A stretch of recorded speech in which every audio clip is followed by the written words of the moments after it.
Yeah, we're back on. We were talking about Ray Romano. Let's talk a little bit about Ray Barone, the character. Yeah. Describe the character. The character is I always say it's more me than him when I'm trying to bother him. But obviously it's a lot of him. But I have to be honest and say there is some me too because I'm the writer. And so his attitudes and the way he is kind of a lying, lazy jerk, that's me. And then I found there was a lot of guys. We got a note early on. You know, if he doesn't help out around the house, said somebody from the studio, if Ray doesn't help out around the house, women won't like him. And I said, well, then why do they marry him? This seems to be all of us. None of us, it turns out, when I talk to my buddies in the room, are very helpful around the house. We don't want to help. We want to go to work and hang out with our buddies. This is a secret, by the way. Don't tell a lot of people this. I don't want my wife to find out this is what we do. But we hang out, and then when we come home, we would like the traditional 1950s life where the wife does everything and keeps the kids in a room where she's raising them and then calls us when it's time for graduation. That's what we would like. So Ray Barone is cut from that cloth. And really what we want is to be left alone. And that's all Ray wants. You know, when you're writing a character, what's his motivation? Well, this character, looking at Raymond, looking at Ray Romano, he'd like to be left alone. He'd like to watch his TV. He'd like to watch the sports. He'd like a good dinner. He'd like a lot of sex with the people that he wants to have sex with, mainly the pretty wife that he has. And he is not a bad guy. He just, could I not be bothered? Could I go to the bathroom without 3 people knocking on the door, you know? And with the parents coming and the brothers annoying and this and the children, he doesn't get to have that. So it's a fight to maintain normalcy and also to have things be nice so that not because he cares about the relationships between, let's say, his mother and his wife, not that he cares about them so much, but because if they're getting along, his life will be easier. Otherwise, he's in the middle. So we found that this was the character. And that's a lot of you too. It's got to be. It's got to be. I identify very strongly with that. I want things to be nice. Listen, not a bad guy. If somebody's hurt, I'm going to help them, right? But all things being equal, could you ask somebody else to help you? Did Ray Barone change between the time the series began and it ended? Probably. We probably made him a little dumber, maybe, than Raymond is in real life, for comedy's sake. Not out of the realm of possibility. By the way, Raymond, then he'll tell you, he's not super bright, school-wise, let's say, educated-wise. He's super bright, street-wise, super bright psychologically, and he's very astute. But we have a board at work of the words Ray mispronounces. Some of them would shock you. Our favorites are Einstein and mispronunciation. And then we have a board of Ray's surprise vocabulary, where he's used words correctly and in context that you would never expect him to know. So we're proud of him on that board and a little ashamed to be working with him on that board. Yes. Doris Roberts, how did she get cast for the show? Doris Roberts, obviously everybody had seen her in other things, and she was always very good. I didn't know how good she would be for this until she came in and read the Fruit of the Month scene and blew all of us away, and no one even came close. I saw 100 women for that role, and she was the best. That's it. She just was great. Excuse me. Was that the scene that all of the actresses had to read? All the moms read that scene. Do you remember some of the other people that tried out? Every mom you've ever seen on TV read for that part. And some who never played a mom and some that you would never expect, and I can't remember everybody. But I think there wasn't even a close second. There wasn't even somebody, you know who almost got it? There wasn't that. She just was perfect for the part. What sold you on her? She read the role the way it was in my head, the way my mother got so impassioned about Fruit of the Month. You know, that was, she nailed that. And I believed her. And that was it. And once that's, when something rings true that way for you, you can't look at anybody else. That's it. How much does Doris Roberts differ from Marie? You know, it used to be that I was writing my mom or a version of my mom or my father's mother even. There was a side of her in Marie. And then the way an actress plays a role, you start writing to their strengths until you almost can't differentiate anymore between the character and the person. And there's a lot of Doris in that part. Yeah. Has Doris met your mother? Yeah, sure. How do they get along? They get along fine. My mother thinks she's hysterical. My mother will do the horrible thing, but then she will also be able to laugh at it. I mean, we're sitting watching this an episode. I remember right here in this room watching the toaster episode where I got the cast and crew toasters engraved with "Everybody Loves Raymond" on them, and that was the cast and crew gift for that Christmas. And I sent it to my parents, and weeks went by, and they never called to say thank you or anything. So I thought maybe they didn't get it, so I called up, and this time my father answered the phone. And I said, "Dad, did you get the gift? The gift I sent you?" "What gift?" I said, "I sent you something for Hanukkah. Did you not get it?" Oh, yeah, we got it. Yes, thank you, very nice." I said, "That's it? Did you open it?"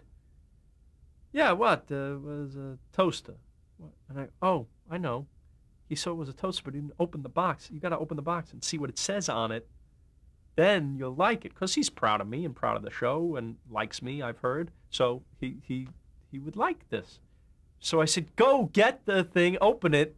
And there's a long pause, and he goes, "I don't have it with me right now." And I go, "Well, what did you do?" There's another long pause, and he says, "Your mother wanted a coffee maker." So they took it to Macy's, lied, and traded it for a coffee maker, my gift. And the joke in the room after I told them this was, somebody probably went to Macy's, got our toaster, brought it home, opened it up, saw what it was, and then brought it back and said, "We'd like the Fraser toaster." So we make an episode out of this. The writers say, and by the way, when this happens, I'm not laughing. I don't see this as cute or a funny episode of Everybody Loves Raymond. I see this as, you people are the show. Do you know what we do on the show when we make fun of these people like that? We're making fun of you. You are the show, okay? It's not funny. I get your gift. It never works out. It's never good enough. How about somebody's feelings? Who gets you? You know what? When you give someone a gift, it's customary to say thank you, not, "Oh, it's such a problem," right? I'm yelling at them. And all the writers gather around my office as I'm screaming. "Oh, look, Phil's having a heart attack. This is fun for the day." But when I hang up the phone, they say, I said, "What?" They said, "You got to write that. You got to write that one." I said, "I'm not writing it." "Yeah, you have to write it." I said, "It's not funny." Because to me, it isn't funny. And that's where I write it from the point of view of the son who gets dejected, so that there is something underneath. And I try to explore their side of it, where they're coming from. It's therapy. The show's therapy. We do the episode, I watch it as it's on television with my parents sitting next to me. And Ray, at one point, calls them, "You psychopaths." And my mother hits my father, "Hey, we're the psychopaths." So she has the ability to recognize it's funny afterwards, but not before she does the horrible thing. Do you think seeing themselves on the show has changed them at all, in the sense that It's made them celebrities in their town. "Oh, look, it's the crazy parents from Everybody Loves." That's them. My father's been on the show. Nobody's sadder that the show is going off than my father. He plays one of Frank's lodge buddies. We paired him up with Ray's real father, put them together. They deserve each other. And they've been in the sauna together, half naked. They've been at the lodge with Frank. You know what? He's hilarious. My dad is hilariously funny. And it's you can't keep him down. You know, he wants his own show. He would like, where's my show now? He would like to quit SAG because of the dues, but he's worried that if he quits, he won't get his Raymond residuals. So he's investigating that right now. As a kid, would you ever even have dreamed that your father would be talking like this? That I would have a show that my father is in? No, I would not dream that, no. I still have trouble dreaming it. But it happened. It happened. Going back to Doris Roberts, talk Yes. about the character of Marie. Marie, and now that the show is over, I can say this, because I would never want Doris to think this. Marie is the villain in the show, okay? And it was very clear to me that she is the antagonist of the show. But you can't tell this actress that she's the villain, because everyone wants to be loved. And so I told her that. You want to be loved, and everything you do comes from love. When she would question, why am I, people will hate me if I do this. No, no, no. The reason you're doing it is because it comes from love. You just want everything to be right. You love your son. You love these people. She's not cleaning her house right, and you want to help her. You know? Was that honest? Not 100%. She is selfish, and she is narcissistic. But she's not evil. There is a difference. She's not the mother on The Sopranos, okay, where she tries to have her son killed, right? But she's the next step down in terms of terrible moms. How were you able to write that to balance it, to make it somewhat likable? And honestly, it's all about humor. I want the audience to be shocked at the things she does so that they'll think it's outrageous, but still in the world of believability, and also, you know, be attracted enough to say, what is she going to do next if she does that? What's coming next? I mean, it doesn't get more invasive than driving a car into the house, right? So we try to take that to the limits of believability without crossing that line. She, you know, she's a handful, this mother, but the psychological roots of her are real. She's needy, you know. We could write a whole backstory for her about what she didn't get when she was a kid, and she's making up for it now, you know. And it's not a big leap from her to my mom, or to my father's mom, or to Doris Roberts. now talk about the relationship between Ray and Marie. She lives for him. That's clear. He is the baby. She is the perfect thing that she's done in her life, and she's going to keep it that way. And all these other people are in the way of her and her Raymond. You know, if he gets old, she gets very old. You know, if it's all, and she wants to see that love reflected back. And because he is such a good boy, and because he is deep down a good soul, that's what's this passionate attraction for him, almost bordering on something sick. But we love to tread that line. We love to, you know, actually go to that place where, oh my God, is this uncomfortable. But stay real. You know, Ray slips up once when he's having marital troubles with his wife, and his mom is trying to make things better between Deborah and Ray, and Ray says, I just want somebody to take care of me. That's all I want. And Deborah says, well, that's not a wife. That's a mother. Well, he goes, well, maybe that's what I want. The whole room. He said that out loud. He said that, slipped out. But it's either a Freudian slip or something he really believes. And even he realized that sounds weird. And sitting right next to him is Marie. And he looks at her and she just smiles at him. That's the most wonderful thing you could say. And then Robert, in the tag of that show, the little part at the end, he says, I'm sorry, I was making fun of you yesterday, and I know that was a tough spot and whatnot, so I got you something. He goes out, and he has a life-size cutout of Marie in a wedding dress holding a bouquet of flowers, and he gives it to him. He goes, enjoy, you sick bastard. And he leaves. Now, was this all sort of built into the show right from the beginning? Yes. Was this very conscious on your Yes. part?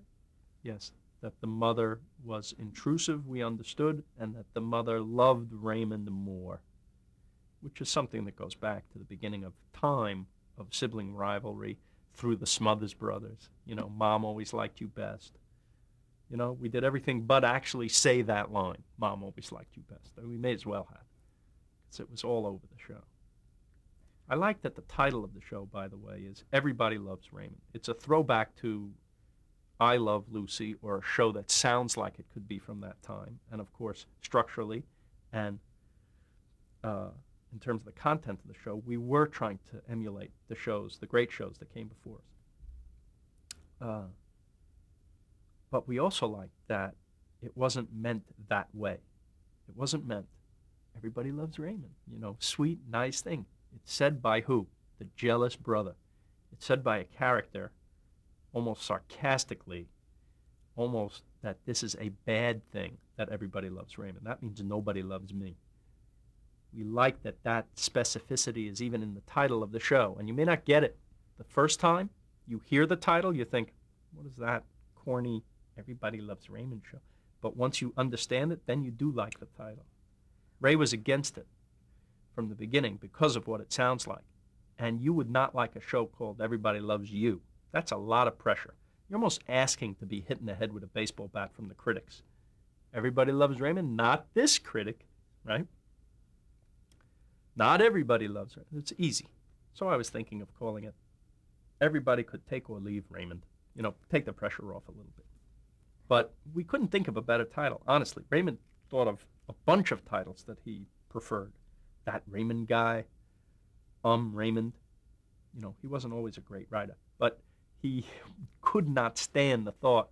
Les Moonves promised him if we became a top 15 show, he could change the title to whatever he wanted. So, of course, we became a top 15 show, and Ray said, okay, can we change the title? You can't change the title now. You're a top 15 show. It's fun to Patricia Heaton. I like her casting. This is a long story. The wife is the hardest role to cast. The wife should be all things to everybody.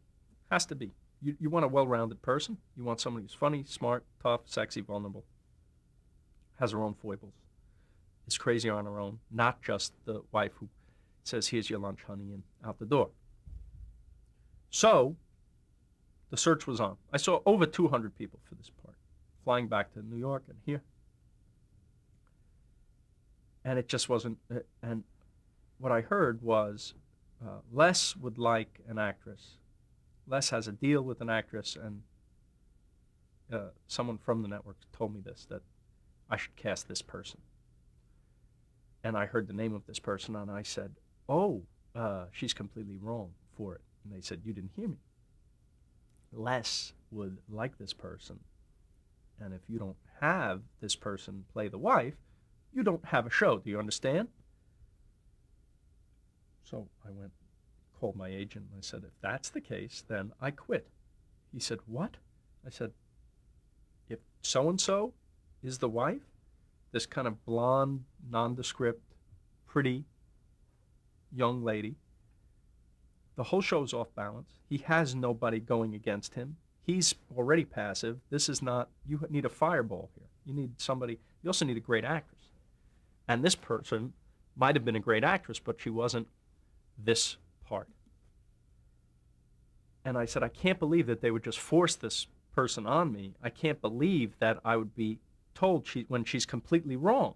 I mean, what would you do? And my agent said, I would cast her. I said, well, I'm not doing it. I quit. He said, how about you not such a jerk? How about you let her read at least and then make up your mind? I said, you know what? You're absolutely right. Maybe she comes in and reads, and maybe, I'm delighted to be wrong and have somebody in a show that they want. They call her up. She won't read because she's so-and-so. Okay? Now, this is not a big so-and-so. This is someone who had been on a sitcom peripherally and not a big star by any means. But she won't read because she's been on this other show. So I found 3 actresses. You usually go to the network, 3 actresses of your choice, and then they get to have say. They're going to tell you who they think is best, and you can discuss it. But here there was not going to be a discussion. I was told that I'm going to bring my 3 actresses in, and when they're done, Les is going to stand up and say, what about so-and-so? And unless you say, okay, you don't have a show. Okay, so I have my 3 actresses. Patty is not one of them. I don't even know Patty exists. I just have found 3 people, all fine for the part. So-and-so is not going to read, but she will meet with me the morning of the day that I'm supposed to bring these 3 actresses to the network. She comes in and meets with me. She's lovely. And during the course of talking, I get her to read. And she does.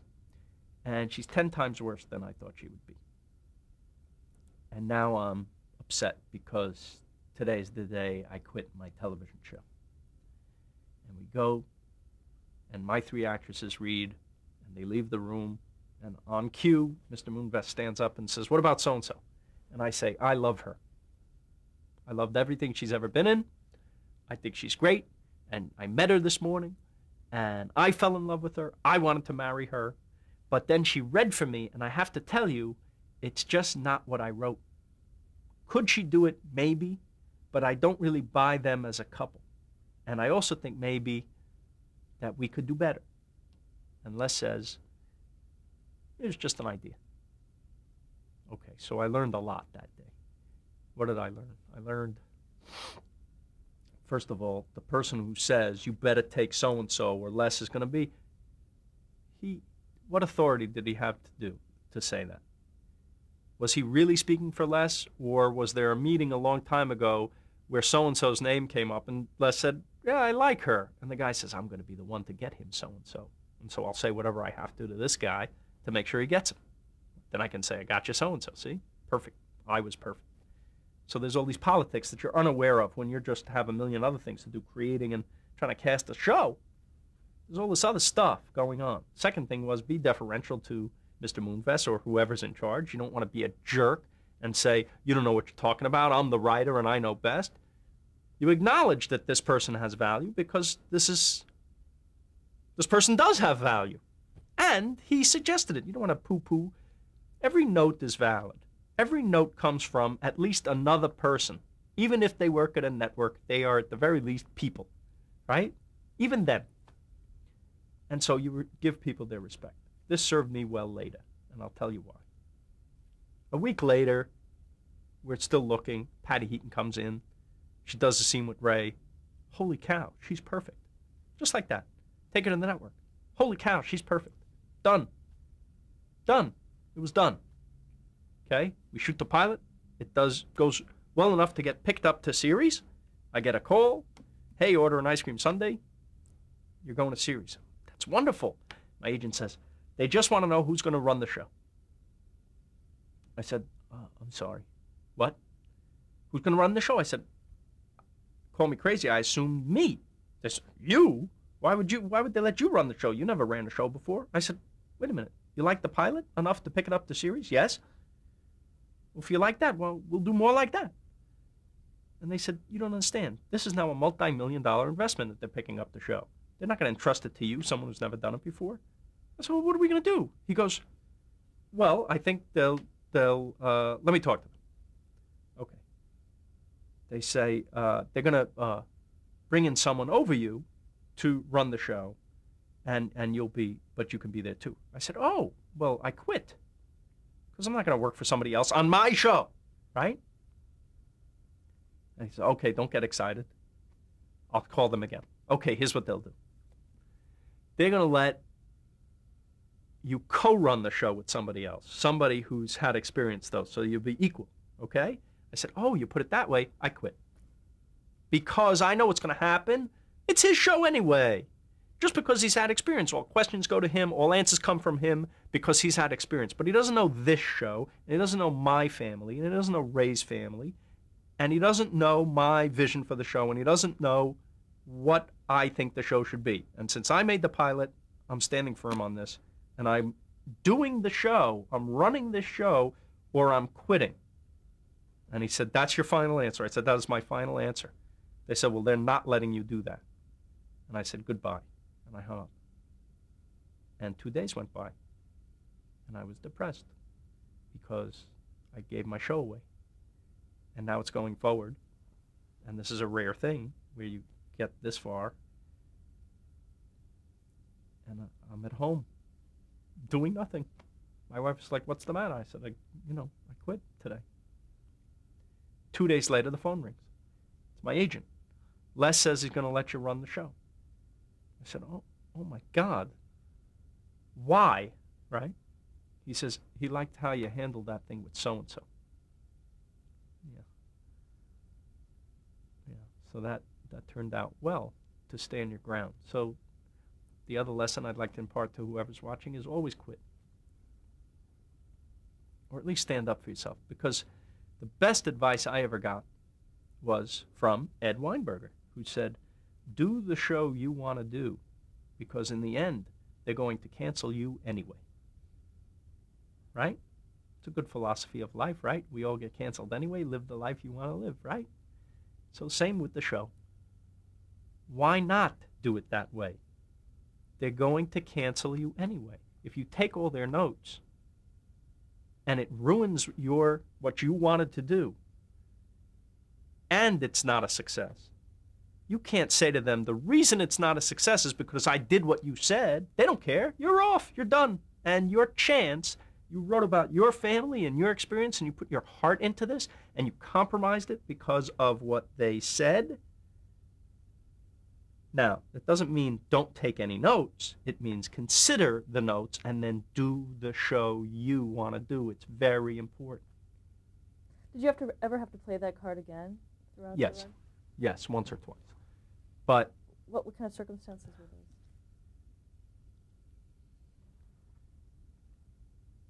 There was a power struggle. There was someone from the studio who wanted my job. He wanted to leave where he was at the studio, and he wanted to come on now and run Raymond instead of me. And he was telling Raymond that I was not the right guy for the job. And I couldn't believe this was happening. It was hard enough in the first season of a show to get this going. And he called me. He called me after a table reading. And he was trying to goad me a little bit, I guess. And he was like, I don't understand the type of show you want to do. I said, I'm trying to do what type of show I'm trying to do? A traditional, well-made, classic type of sitcom. And he said, all words we should be avoiding. And I said, yeah, well, what words should we be running towards? And he said, hip and edgy. And he meant it. And I said, well, you got the right guy, because I'm Mr. Hip and Edgy, you know? I said, that's not what we're doing, okay? And if you want that, someone else should be here, which he thought was a great idea. And that episode went fine. And I was just somehow able to keep the staff together, and the staff was great enough to, you know, buoy me through this time and do great work and stick to our principles of what the show should be and convince Ray that's what they should be. Even when this guy was in his ear saying it's wrong, it's wrong, it's wrong. Yeah. And there was a time there when I thought I'd be fired. Stop there to change the tape. Okay.